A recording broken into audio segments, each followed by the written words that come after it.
Again, welcome to everyone. We have a wonderful program today, and I'm going to call on our program chair, Julie Scales, to introduce our speakers. Julie.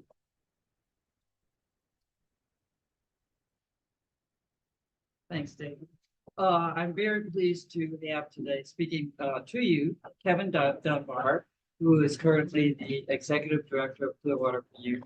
I personally know Kevin. Can you hear me now?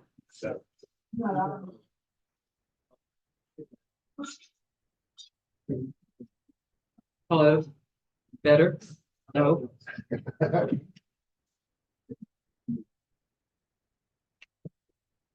This work? Okay, I'll try and speak up also. Okay, I'm pleased to introduce Kevin Dunbar, who's the Executive Director of Clearwater For Youth. I know Kevin from his many years at the City of Clearwater as the head of Parks and Recreation. Kevin has always had an interest in youth athletic activities, and that's one of the focuses of Clearwater For Youth. I'm sure he'll be talking to you about. Kevin, during his tenure as head of Clearwater For Youth, has greatly expanded the amount of money that they're working with to provide opportunities to youth in Pinellas County, particularly those who are less advantaged for getting these opportunities. So I won't bore you what I have to say. So I want you to meet Kevin, and he brought with him a colleague, Eric Harris, who I'll let Kevin interview Eric.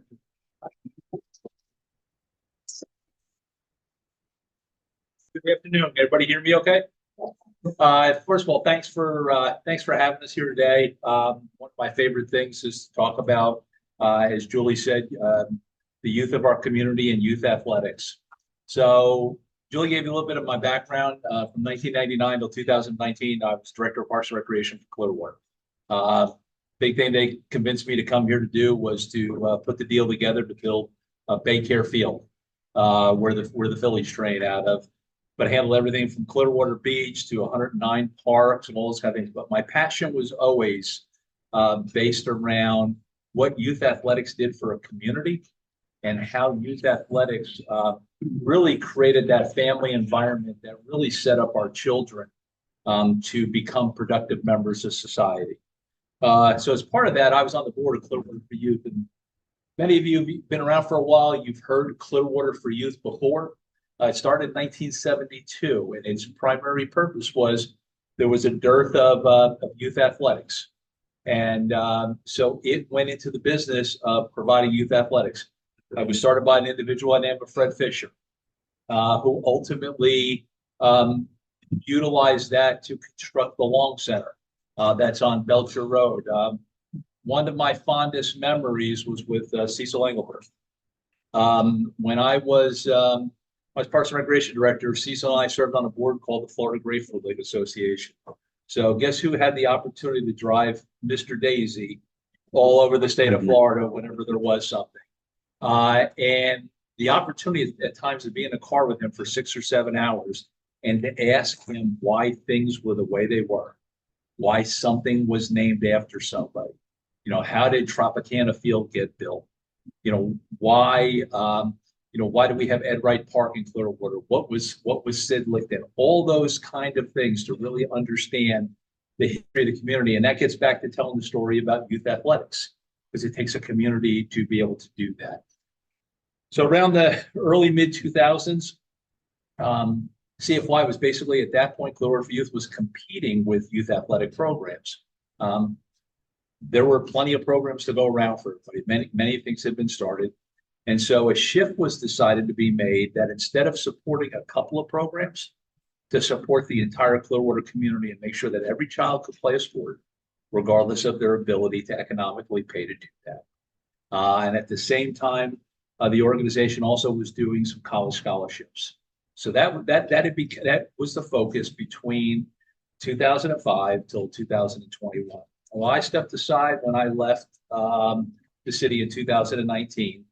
And the board called me in 2021 and asked me if there was still anything left in the tank, and would I be willing to to come in because they were looking for an executive director. And I said, probably not to do what we've been doing.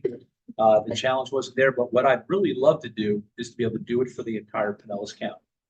And so we put a strategic vision together for how to do that. Now, for me, it was fairly simple. We had doing what I did for as long as I did. I was telling some people before, I was on the interview committee that hired Vince Gizzi as the Leisure Services Director. So kind of know everybody in every community. So what we did is we've embarked on working with the various communities in Pinellas County to not figure out what the needs are, but to ask the leaders, where are your needs in the community? And believe it or not, the first person I called when I started in this role was I called Vince and asked him where was the need. Move forward to 2024. CFY is investing over $52,000 this year in Dunedin at the Dunedin Fine Arts Center, at Dunedin Little League, with the Dunedin Junior Falcons. Now, what are we doing? We're making sure that children can go to summer camp and after-school program and the Wheels on Wheels program for the Dunedin Fine Arts Center. We are paying them to be able to cover those kids so they can do that. Dunedin Little League, they had a desire. Most of their scoreboards don't work. We have put together a capital program where the program puts in some money, the community puts in some money, and CFY will put in some money to build. So that's roughly a $50,000 project. We're funding a third of that. And that is currently in the process of being constructed. Programs like Little League, Junior Falcons, there are kids who cannot afford the registration fees. As long as they go to a Title I school, CFY will pay the registration fee directly to the program to make sure that that child can be out there. That does two things. The first thing it does is it makes sure that a child can play. The other thing is it keeps registration fees down. Because many of these programs are not going to turn these kids away. But what they're going to do is they're going to elevate their registration fee. They got to get the money someplace. They're going to elevate their registration fees. And then what's going to happen? Now, all of a sudden, parents are making a decision because of the cost of the program, whether or not their kids can be able to play. We want to make sure that every child has the opportunity to play. And then the other piece of what we do is we'll provide up to a $10,000 grant to buy safety equipment for the programs. So we have programs now like the Junior Falcons who are in a cycle of doing something they've never done before. They're keeping their football helmets, they're keeping their shoulder pads up to date and current. Our kids are staying safer because we provide that. We provide our funds directly to the vendor. We don't provide it to the program. Only the registration fees go to the programs. If not, we work directly with the vendor. We've got a small staff. There's myself, Eric Harris, Eric's the one who deals with the schools and also with the youth athletic programs. I have a development manager. You may have heard her name before, Brooke Bennett, three-time Olympic gold medalist. By the way, Eric's Pinellas County's all-time leading scorer in basketball in the Hall of Fame of Largo High School, and he's a Missouri guy from his playing days. And our third person is a woman by the name of Kit Lenz. Went to Countryside High School. She's in the Hall of Fame in USF for softball. So we've had people who have been there and done that, and we have a board of directors who many of them youth athletics is what they believe was the cornerstone for creating who they are and how they operate and how their businesses move forward. And so they want to make sure that every child has the opportunity to do that. So that's our bread and butter. That's about 65% of our giving is in that area. And what I failed to mention earlier is this year we're on pace to give away $1 million this year.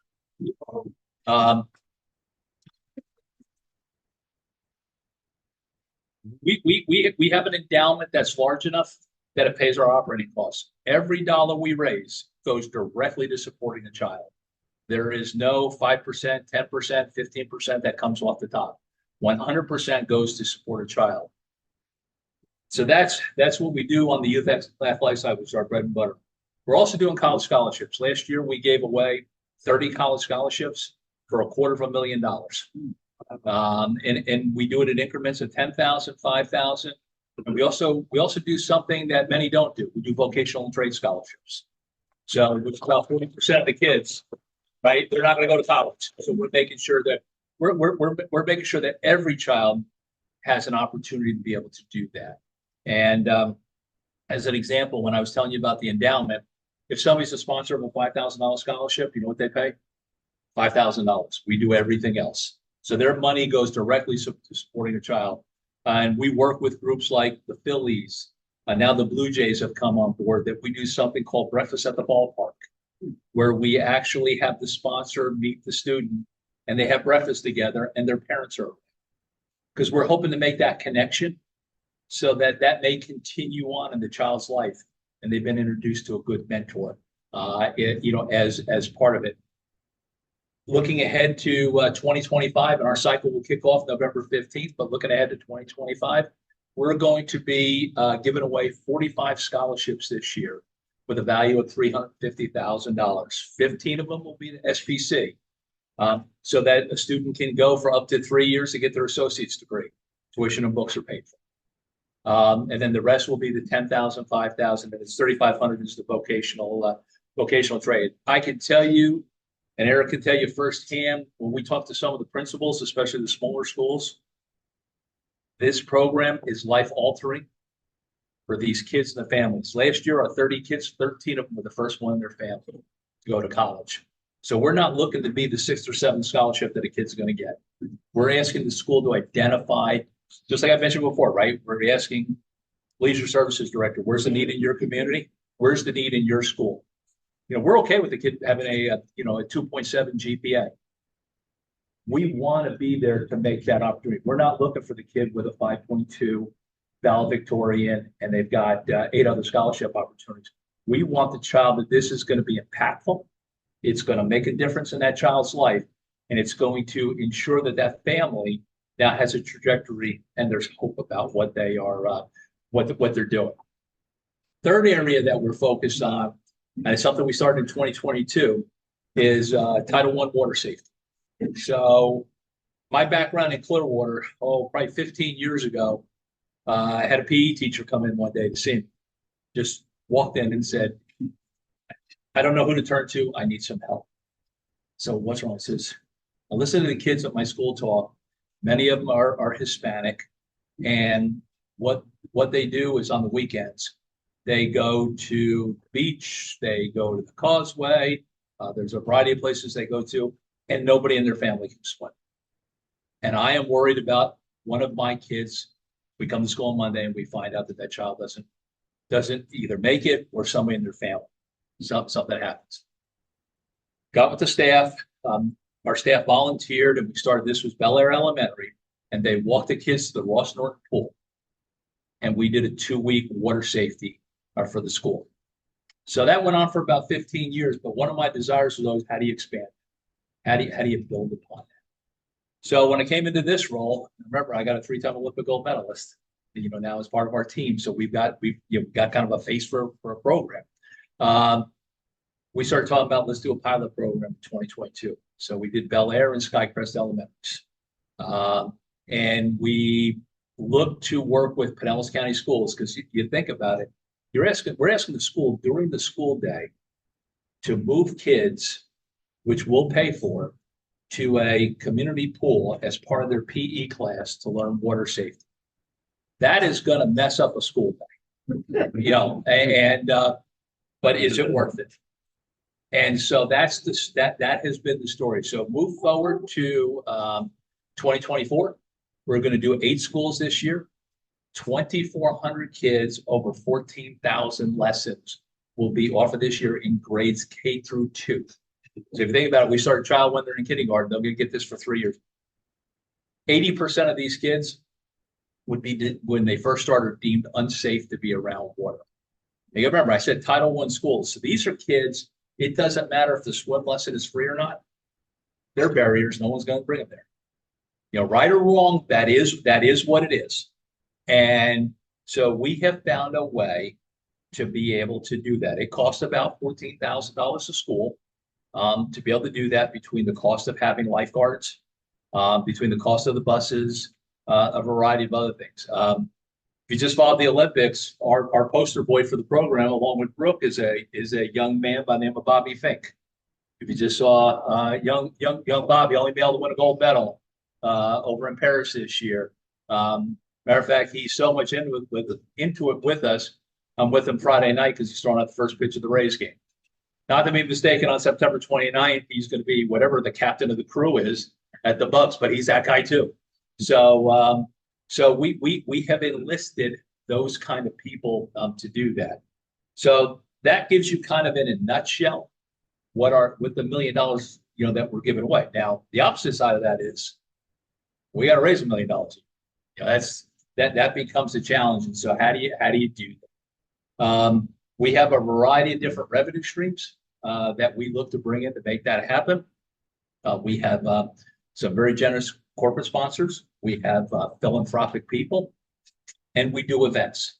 So one of the things you'll see on your table is that we're pretty networked in with the Olympics. We're doing a welcome back to our area Olympians the end of next month, September 25th at Island Way Grill, where Bobby will be there, Noah Lyons, and Emma Wyan. We have rowdy games. If you watch the Olympic swimming, that's the voice of Olympic swimming. Again, if Brooke's calling you, you're in your swimming world, you be coming. We're working towards having Michael Phelps involved with what we're doing.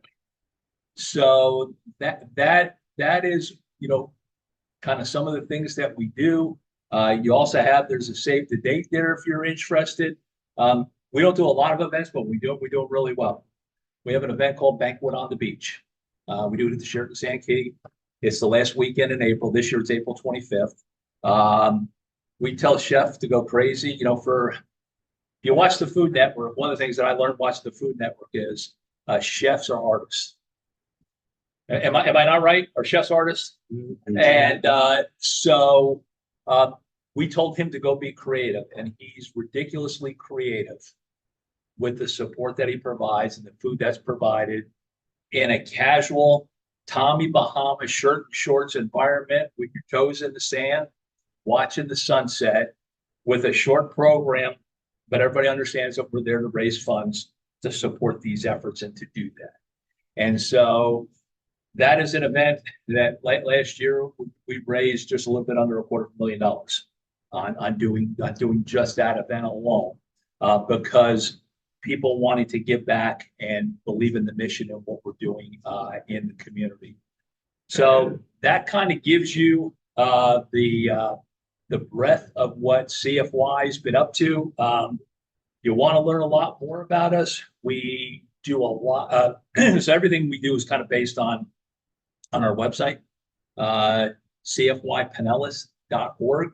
So our programs that apply for grants, do their grants through the website. Our programs that our kids that apply for college scholarships, they do it through there. But all of our information is there. Heck, I didn't even know what it really was until a couple of months ago. We're doing blogging now. We actually have we're actually doing a podcast. We did one on Monday. Brooke has developed relationships with WFLA, Channel 8. They believe in our mission. They've agreed to host 6 a year. So we're doing a podcast going into football season. So we're doing it on football. Our first guest was Rondé Barber. Again, for Rondé to invest his time, believes in the mission of what we're doing. Now, Rondé knows us through Copperhead Charities, through the Valspar, and again, it all just kind of parades back and it goes back. But that's what we're doing. We're working on, kind of networking those relationships. If you have a chance, go to our website, watch that Miss Ruthie from the Rattlers program in St. Pete. If you're not crying at the end when she's talking, then you don't have a heartbeat. But we're talking about what the impact of the fact that we're providing her with over $10,000 to support the registration fee for kids in South St. Pete who can't afford to pay their registration fees. So this to me at this point in my life, if I sound excited about it, it's because I am. At this point in my life, I'm able to use everything that I've learned to do really what's almost amounts to be God's work, right? Going out and making the difference in the life of a child. So as Julie said, we go back a long way, all the way back to probably Dunedin Middle School, right? Yeah, and so this stuff to me though is critically important for the community. So But I give you those examples of what we're doing in Dunedin. By the way, I give you the same examples in Oldsmar, Safety Harbor, what we're doing up. I mean, we're all the way up to Tarpon, and we're all the way down to St. Pete. And really, it's been in 3.5 years. I've been in the role for 3 years. Eric's been with me, end of October it'll be 2 years. And so we have really just launched into what we're doing, but it's pretty exciting stuff. And if anybody kind of believes in it, wants to get on board, either to help volunteer or with your time or your resources, more than happy to talk to you or provide you any information you might need. So with that, I kind of open up. Anybody have any questions? Yes, sir. Do you only do grants certain times a year? Do you grants out? Do you do grants that's throughout the year? That's a good question. We grant 6 times a year. So we do what we call a rolling grant cycle.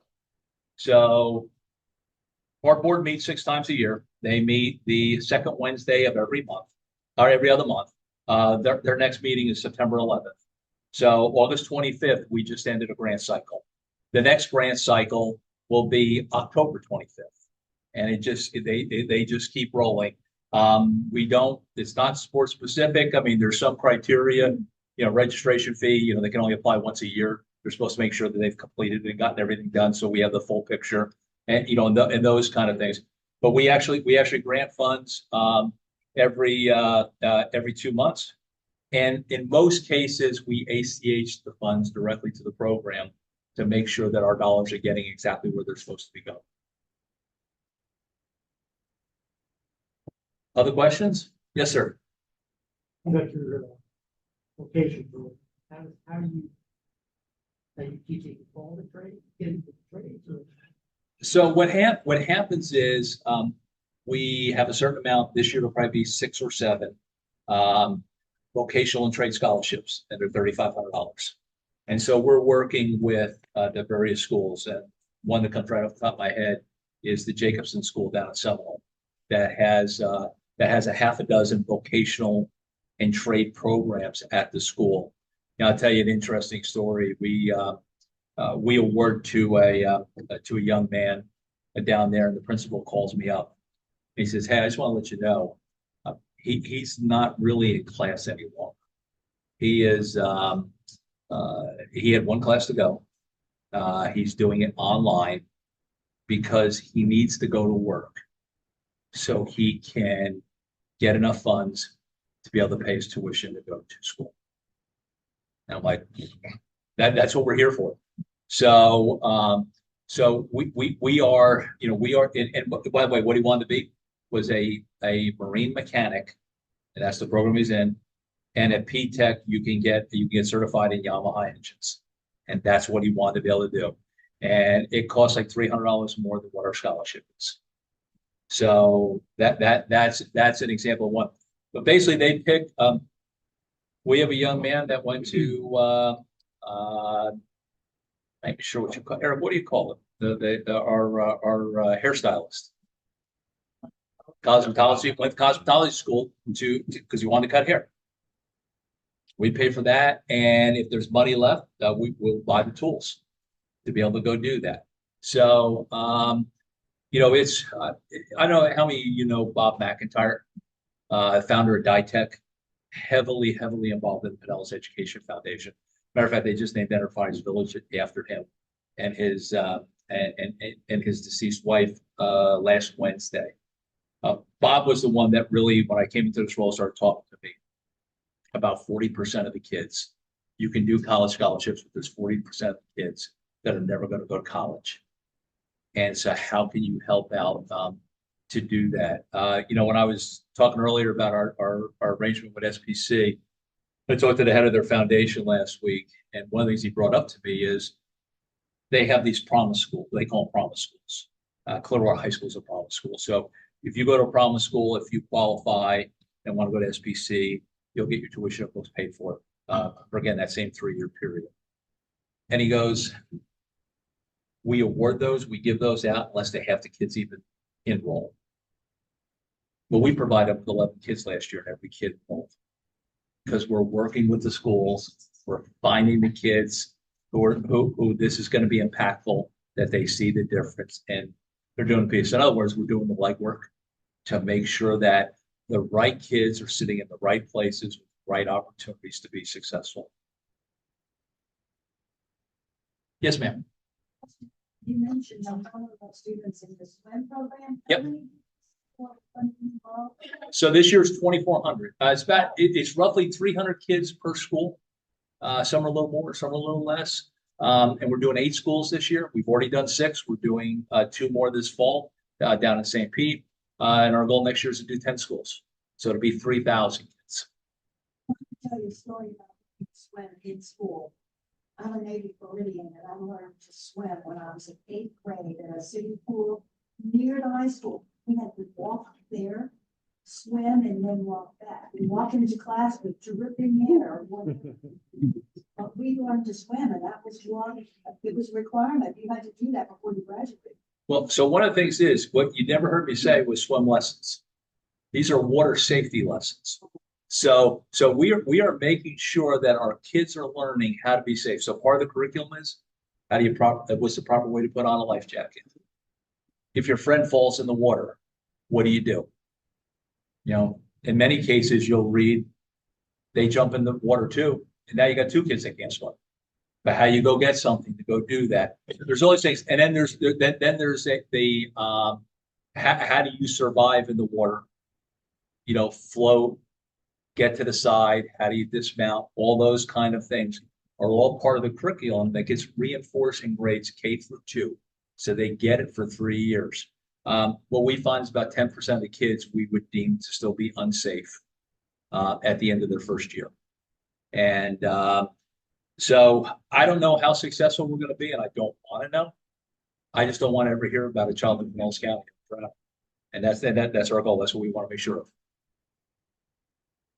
Yes, sir. With the number of children that you send to St. Pete College, do you have a feel for how their activity breaks down, technical training, and general academics? So the P-Tech kids are they're always going to be the vocational kids, which is a little different than the SPC kids, even though there's a similarity there. What we're finding is out of our SPC kids, about 40% of them are not finishing out their 2 years. Instead, they're going to a 4-year school after that. So the way we're kind of billing that program is you can have your first 2 years of college paid for. Stay home with mom and dad. It's still okay.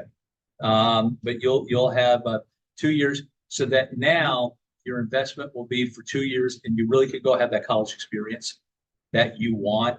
And you're probably better off. You're probably better served because you've gotten all your other stuff out of the way to really focus on. You're probably old enough now to figure out what you want to do when you grow up. Even though, true story, Brooke I've known since she was 16. I met her a week after she won in Atlanta. And first phone call I made when I started in this role, took her to lunch. And if she was sitting here right now, I'd ask her, I said, Brooke, what do I say? And she goes, he said, what do I want to do when I grow up? And, I told her, and this is kind of what I do. I told her, I said, she goes, well, I don't know anything about development. I go, I can teach you that. But you know what I can't teach you? How to be a 3-time Olympic gold medalist. I don't have that capacity. I don't have that ability. That's something innate that she has. Right there, she's crazy. I mean, she's still swimming. She's still swimming. I mean, she swam down a marathon last year, a lighthouse rate, 4 miles out, 4 miles back. It's just some crazy open water stuff. But she's I like to tell her she has web feet. She says she's a mermaid. So who am I to tell her she's wrong? Other questions? Well, I appreciate everybody's time and, at least listening to the story. I was telling Julie that if here's what I do know, if we don't come out and talk about this and talk about what we're doing, then you're never going to know. And if something we said today either resonated with you here or something else with Rotary, then it's a well invested amount of our time here today. So I thank you very much for your for your interest in kind of hearing what we think is a pretty cool story. Thank you.